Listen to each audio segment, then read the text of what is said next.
Blairing Out with Eric Blair Show, and today I'm here with the man, the myth, the legend, Deen Castronovo of the Dead Daisies. How you doing, Deen? I am very good, my friend. How are you? I'm good. How confident were you as a drummer when you joined the band, the Wild Dogs, at 16? Oh, dude, that was my first major band. Well, not major band, but it was my first kind of bigger band from what I was doing. It was metal, it was hard, it was heavy, and I loved it.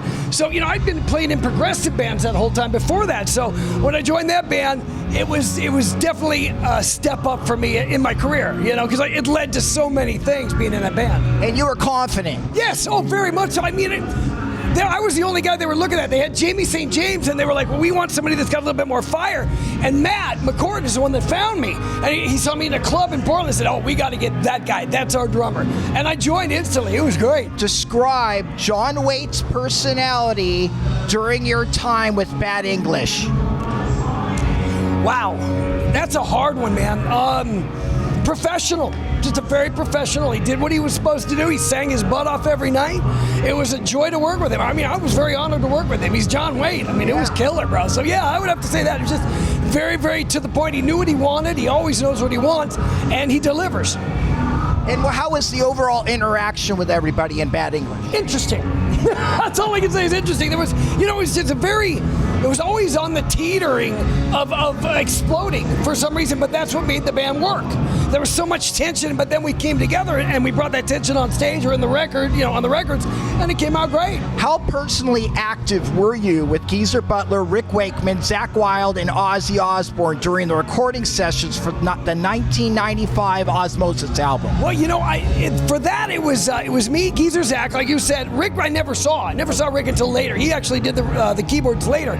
So we were in the studio in Paris. It took us a month to get drum sounds, which was crazy in my book, but we got an amazing drum sound, and we nailed the songs. We got this stuff done pretty quickly. I mean, it was an amazing project. Working with Geezer and Zakk, of course. I mean, Zack's an animal, a monster player, and Geezer, you know, he's one of the best bass players I've ever had the honor to work with. So it was pretty cool, man. Pretty cool. Have you've listened to the album Osmosis? Oh yeah. What do you think of it?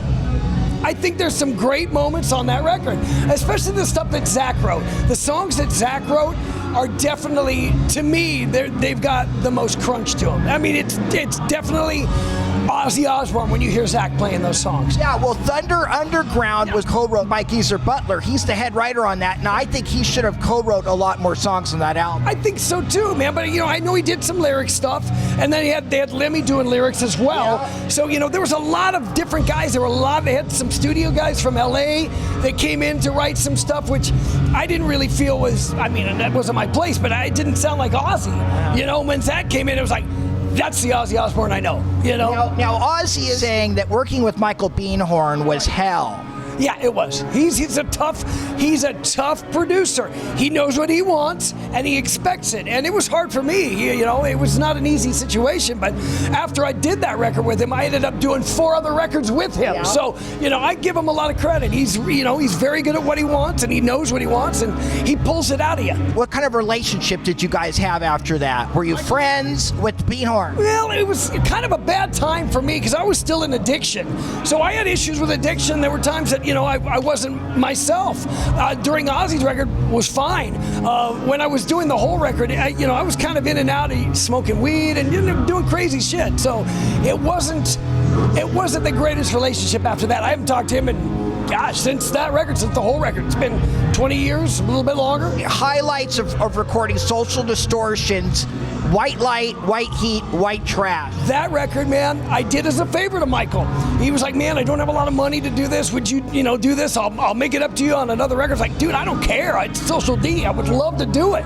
I went in, they played the demos for me that they had, and I said, yeah, I can do this. Should be no problem. So we went in, and most of the songs were 1 and 2 takes. And I remember Mike Ness going, how were you able to adapt to our style, our sound? I'm like, dude, you guys are Social D. I mean, you just go in there on your mark and said, go, it's just a great punk band, that OC punk. I loved it, man. It was fantastic to work with them. Cool. And what is Mike Ness? What was his personality like? Very mellow, and very straightforward. Again, not businesslike, but he knew what he wanted. And we do a take, and he go, I'm not sure I like that drum lick. We would pull that out. So he knew what he wanted it because it's his band. I mean, that's his baby. So, it was great working with Dennis. I mean, all of them. It was just incredible, man. I had a blast with them. What did you learn from working with Geezer Butler on his solo project, Geezer? Oh, I learned how to just go balls out, man. I mean, it was great. When we did that record, the first song that we had recorded, we got it in one take. We got done, I think it was House of Clouds was the first song we did. And we came downstairs with Paul Northfield, our producer, and Geezer's sitting there like this on a couch going, and I'm like, oh God, he hates it. Oh no, what are we gonna do? And we go, Geez, is it all right? And he takes his hands up and he's smiling. He goes, it's amazing. And it was the greatest thing. I'll never forget that. And we just plowed through that record, man. It was great. 1 takes, 2 takes at the most. Well, that Black Science record, man, that was like the whole 1997 for me. That Steven Zodiac, dude, that is a heavy record. It is, bro. I mean, both those records for me were, as far as metal, being able to work with Burton Bell and Pedro House, I mean, it was a dream come true for me, and I had a blast doing them. They're very straight ahead, just kick you in the teeth, really almost like new metal. It was really cool. How did being a member of Journey change your life? I learned how to play for the song, number one, as a drummer, because I'd been playing in all this hard rock stuff. So I learned how to play for the song and to play as a team and remember that the song is the most important thing. Obviously I was a partner in the band, so financially that was a great thing. But I got to work with Jonathan again and Neil. And, it was like old home. I've known those guys, since Bad English, since I was 23. So, to be able to be 17 years in that band was it's a dream come true, bro. I pinch myself. I mean, there'd be times I'd be walking with my drum tech in an arena and I'd just stop him and go, dude, I play for Journey, man. I mean, it was a cool thing, and I'm very, very grateful that they gave me that opportunity. Give me a shout out about Brent Jeffers. Brent Jeffers, I love it. We call him Elvis because he used to run all the computer stuff behind the scenes for Journey. I don't know if he's still working with them now, but I love Brent. He's an Oregon guy, Gresham, Oregon. He's from Oregon, so, we're kind of like kindred spirits there. He's a good man, good Christian guy. I love him to death. Cool. And then what about your Christianity? I've read somewhere that you said you actually were Christian. Oh, dude, I gave my life to Christ back in 1987. And for me, I mean, getting sober again 3.5 years ago, that was where I just clung right back to Christ. I mean, that's the only way I could get through it. And thank God for my wife, Deidre here, who helped me through that. She saved my life, man. That girl right there saved my life. So, I still serve God very heavily, I don't have the greatest mouth in the world. I can be a potty mouth, but, you just walk with love and respect and treat everybody with love and kindness, man. That's for me, that's the most important thing.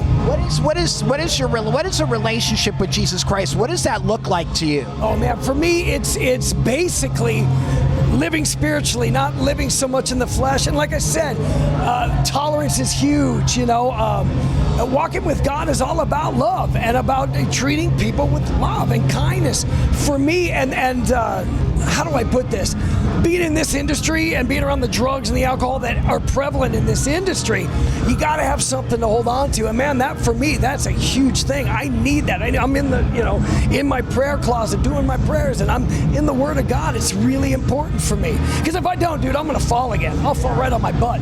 We all know that. When you say love and tolerance, do you believe that there is sin? Oh, dude, of course. Okay. Of course there is. I mean, tolerance in the fact that you love all people. There's stuff that they do that, you don't justify or you don't agree with, but you don't condemn them. That's not our job. We're not there to judge. We're we're not here to judge people. That's not our job. That's Christ's job to do that. We're not the judges, man. We just serve them. How challenging was it for you to record vocals on the songs A Better Life and Pride of the Family for Journey's 2005 album, Generation? Wow. For me, that song, Better Life, was a beautiful song that John wrote, and Steve was like, if you want to sing it, bro, go for it. And, I was like, are you kidding? I would be honored. And I listen back now and I cringe. I could have done better, It was my first time singing on a record lead like that. So it was kind of scary. Obviously it was scary, but for me, I learned how to sing for the first time with a band as a lead singer. I'd never done that, so it was kind of scary for me, but I was able to learn how to do it, and I got more comfortable and got better.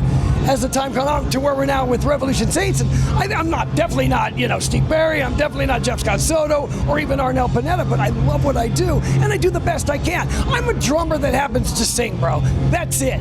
I'm not a lead singer. I'm a drummer that just happens to sing. And I'm glad, but you have a beautiful voice. I'm grateful for that. That is a gift from God. But, for me, it's still, drums are my most important thing. I'm a drummer. So if I can sing, like I'm doing backgrounds with Dead Daisies, I love that. John's such a great singer. He doesn't need any help. With Journey, I was able to sing 2 or 3 songs to be able to give Arnel a break. It was time for him to have a break. It was like, okay, I'll do 2 or 3, just to kind of let him breathe a little bit. But I would never want to be like a front man. I could never be a front man. That's scary, dude. Not your thing, man. If I'm going to sing, dude, I want those drums around me. I need that protection. When you're out in front, you're laid bare, man, and everybody's watching. It's like, yeah, no. No. I'd rather do what I'm doing. Do you miss being a part of Journey? Oh, yeah, totally, bro. I miss the music. I miss my brothers. I've been with them for years. Of course. The touring was amazing. The band, the music was amazing. Here we are doing clubs with the Dead Daisies. I'm just grateful to be back playing, bro. I never thought I'd play again. So, being back and playing again and in the trenches, so to speak, is a great thing. But yeah, I miss, playing those songs. I will always miss it. It was a big, big opportunity for me. How important was it for you to reunite with Neil Schon as part of the Benefit for California Fire Victims? Incredible, bro. When he called me to do it, I was like, of course I will. And Greg's involved, and now we're talking about going out on the road next year doing it. Really? Yeah, so Journey's taking a year off, so Neil's like, well, let's go on the road with this band. We're going to call it Neil Schon's Journey Through Time. And we're going to do the older stuff, like the first 4 records, and the stuff that Greg Raleigh and Steve Barry used to do. And I'll be doing, playing drums and singing the stuff, yeah. How did the Revolution Saints project come about with Night Rangers Jack Blades and Dead Daisy guitarist Doug Aldridge? And what is a Revolution Saint? I don't know. Number one, I don't know what a Revolution Saint is. That's Jack Blades' name. Frontiers wanted me to do a solo record. And I was like, yeah, I don't want to do a solo record. They said, well, would you be willing to do a band? I said, well, yeah. And they threw some ideas. What about Jack Blades? I'm like, of course. I've known Jack since I was 17. Perfect. And then they said, well, what about Doug Aldridge? I'm like, I love Doug. We toured with him with Whitesnake. Perfect combination. But the only thing that I didn't like about that was the songs were not written by us. That's the bummer. It was written by Alessandro, the producer. So we did what we were, told to do by the label. And I'd never sung lead on an entire record before, so I had to have Alessandro kind of help me with that. It's like, I don't know where to even start, man. So it was one of those things where it just kind of fell into place, and we've done 2 records now. We're talking about doing a 3rd one. I'd like to tour, but who knows if we will. Jack's so busy with Night Ranger, it's going to be tough.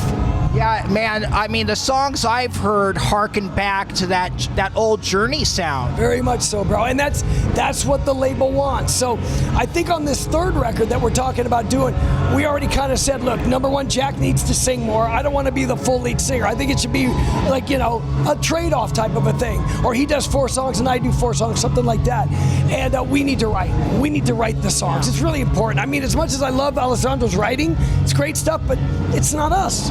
We need to put ourselves in it, and we didn't really get a chance to do that on both those records. Well, that Jack Blades is a great songwriter because him and Tommy Shaw wrote like a bunch of songs for the Vince Neil solo album, on and on and on. Oh yeah, and Damn Yankees. Right there. Jack's a great songwriter. So it kind of puzzled me why they wouldn't have him writing, but that's what the label wanted, and we just kind of do what they tell us. As long as it sounds good, that's what matters. Exactly. After Journey, how did the Dead Daisies come about? That was something. I just finished another record in Italy with Johnny Giuelli from Hardline, and I came home and I got a text from Doug.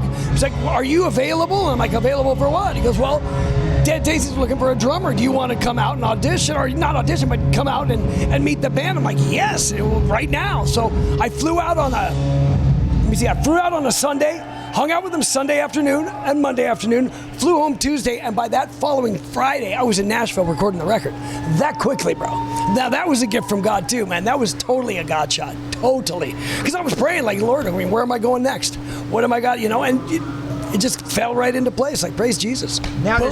does Deidre come on tour with you? With Journey, she was with me the entire time. I mean, we were all on the private jet. We flew together. And now we got grandbabies and stuff, so she's home most of the time. But I brought her out for this last 2 weeks. I got to have my girl, you know. It's really tough to be out here without her. How does being a member of the Dead Daisies differ from bands or projects you've been a part of in the past?